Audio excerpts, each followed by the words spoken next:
That's right, it's the tale of the water demons. Season 4, Episode 3 of Are You Afraid of the Dark?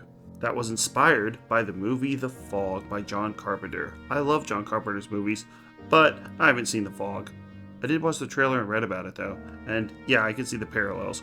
Basically, there's a fog and monsters start coming out of it, and people are on a secluded island that features a lighthouse, similar to this episode, which is one of DJ McHale's favorites. Though this one was written by Scott Peters and directed by Ron Oliver. But before we get to the official story, we have another continuing storyline, and that's Frank getting rejected by Samantha. 4 seasons into Are You Afraid of the Dark, they're like, you know what? Why don't we start actually developing this Midnight Society, which was absolutely the right choice. So in this one, Frank comes into the clearing and sees that nobody else is there. However, he does see Samantha's diary. And since this is the girl he's trying to get with, what better way than to read her diary and get some insight? Wouldn't that have helped you so much in high school if you're just given the diary of the girl you liked? Then you could be like, so I was listening to Yellow Card yesterday. Oh, really? I love Yellow Card. Oh, do you? Oh. Basically that scene in There's Something About Mary. And Frank finds in Samantha's diary her saying that she actually has a crush on him. But of course, this is a prank played by the Midnight Society. And this diary was planted there by Gary's younger brother, Tucker, who's going to be telling the story today. Gotcha. So man, I think we're up to 5 rejections for Frank. But he's going to be persistent.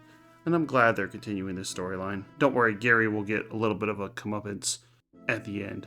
So this is a Tucker story, the mischievous younger brother of Gary, that features a teenager by the name of Sean McKenzie, who honestly acts a bit like Tucker does.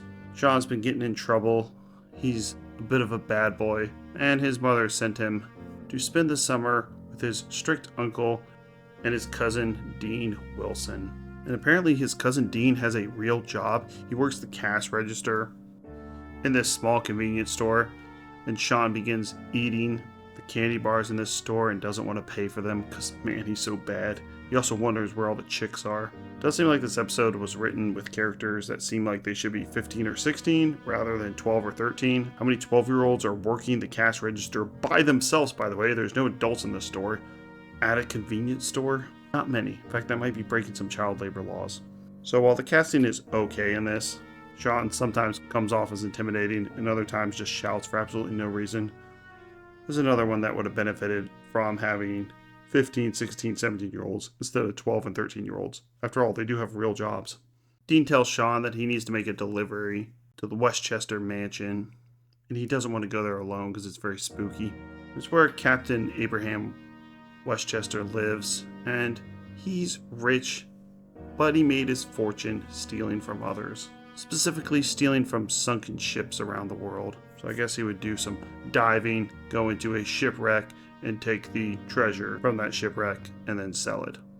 Honestly, sounds like a pretty awesome job. And this mansion is right on the ocean. But you see, when you pillage these sunken ships and steal their jewels and treasure, well, some of those dead shipmates come back to haunt you because they want their treasure back. After all, you are technically stealing from them. Just because they're dead doesn't mean you can remove the amulet from around their neck. He has things like antique pistols, solid gold jewelry, spy glasses, rings, watches. You can tell the captain has regretted his past work of stealing from the dead, and there's a pretty funny scene where he's telling Sean, does he think it's cool to take a ring off a bony finger of a dead man? Do you think it's awesome to take this necklace off a rotting skull? And Sean's like, yeah, sounds awesome. Sounds cool. Bad 13-year-old boy. But it's hard to tell if this captain regrets it because he actually feels bad, or if because he's actually starting to get haunted by these creatures that have been coming to get him, to get their jewelry back. Yet he doesn't seem to make the connection that maybe he just has to give all the stolen treasure back. He just wants to throw a few things in the ocean and think that's going to satisfy these water demons. Absolutely not. You got to give 100% of it back. And the scenes where we see these water demons, they look rather cool. They have the Nickelodeon slime all over them. They move like zombies, but it seems like they live in the water. So while they can come out of the water and go on land, they really want to grab your leg and pull you down into the depths of the ocean. It's a kid's show, so it's not too gross, but they still try to make these things look effective and original. Green slime on top of everyone's heads, zombie makeup, and the effective moans of "give me back my treasure."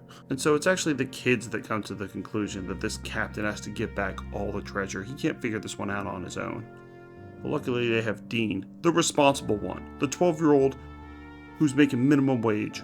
So the captain gathers up all his treasures that he stole from these sunken ships and then passes out before he's able to actually throw them out into sea. So now Sean has to do it. Dean's taking care of the captain. Sean has to take this little rowboat, go out into the middle of the ocean, and just throw all this jewelry down. I hope that'll satisfy the water demons. Fortunately, when he starts doing that, well, they start grabbing at him. They start pulling at the boat. They start trying to tip the whole thing over. Because this doofus decided to keep one of the treasures for himself. So he has one of the rings in his pocket. So while he's throwing all this stuff overboard, it's never going to satisfy them because he still has that one last ring. But he does finally give it to him. And Sean learns that he needs to be a little bit nicer, and at the end actually pays for all the candy that he stole, since he doesn't want the candy demons coming after him. If these water demons can come after you for stealing rings and necklaces, who's to say if you steal from a convenience store that there won't be some Snicker or Milky Way demons? So I'm going to give this episode a 6 out of 10. It's a fun episode, but as I mentioned earlier, I think it'd be better if they raise the ages on these kids, because Sean does not really come off that intimidating. Him talking about chicks makes no sense. He's like 12 years old. Like, what is he talking about? Also, I've noticed with these kid actors, if they're told they're playing the bad boy role, they're just always the bad boy, even if it doesn't make any sense. Like, there's a scene where he is throwing the treasure into the ocean. He's like, take that, yeah, yeah. It's like, dude, just calm down. Just be like, here you go. But he always kind of has to be in bad boy mode. Still, I like the monsters a lot, and it's good to see Are You Afraid of the Dark use the ocean. Well, they're probably using like a pool, but seeing them go out into the water and getting to see some of this buried treasure. So I think it's an above average episode. And at the end, Tucker pranks Gary by leaving his knapsack and then a note in the knapsack telling Gary not to go through it. But guess what? Gary goes through it and Tucker catches him. Oh man. The question is, who is Sam going to go with? Well, so far it's been Gary. Frank is striking out. Gary's making moves. And in every single one of these episodes, Tucker is doing something mischievous. In fact, I almost want to say it's too much Tucker. Betty Ann is getting sidelined, even though her stories are the best. The bad boy Sean was played by Tony Sampson, who did the voice of Eddie in the cartoon series Ed, and Eddie. 77 episodes from 1999 to 2008. And while he's a part of a lot of people's childhood, it seems like he's quit acting at this point. With 2009's Ed and Eddie's, that's hard to say, Big Picture Show being his last credit before one in 2020. That's it. Can't tell if these actors go into voice acting because it's easier or is it more lucrative, but a lot of them go into that. I mean, there's so many video games and cartoons now. I guess they just constantly need voice actors until AI takes over all the roles, which is going to happen. I could totally see something like the Elder Scrolls series just using AI voices and lying about it. I think they're going to do that. Hopefully not. Charlie Hoffheimer played the character Dean, the responsible one. He was in the movie The Village, which I'll still stand by as being a good movie, though everyone hates it. M. Night Shyamalan. He was a security guard. He was also in Black Hawk Down, a movie that everyone likes, including me. S. Smith in 2001. And the old man Westchester was played by Griffin Brewer, another actor who had a very interesting history. His credits start in the 1950s in Germany, starring in Shoestring Theater and Dorchester Theater television series. Then he doesn't do anything for the next 15 years. Has a resurgence in the 80s and things like The Peanut Butter Solution and The Carpenter. Stars in 4 Are You Afraid of the Dark episodes. We saw him in episode 7, The Tale of the Captured Souls. He was the old man. 3, The Tale of the Phone Police. Still one of my favorites as the phone clerk, who was down in the basement and very creepy. And we'll see him again on episode 6, Forever Game. So it's like he takes 15 years off, starts a new career in the 70s, that doesn't take off. Then the 80s, he starts getting tons of roles. Then the 90s, he starts killing it. And then unfortunately he dies in 2011 at the age of 88. So Griffin Brewer says, don't give up on your dreams. You might hit your stride in your 60s when it comes to acting. A few fun facts towards the end. And as I mentioned before, DJ McHale said that this is one of his favorite episodes. And apparently, he mentions the initial script for this episode came to be too long, so some scenes had to be cut. Couldn't find exactly what scenes they were, but this works completely fine as an episode.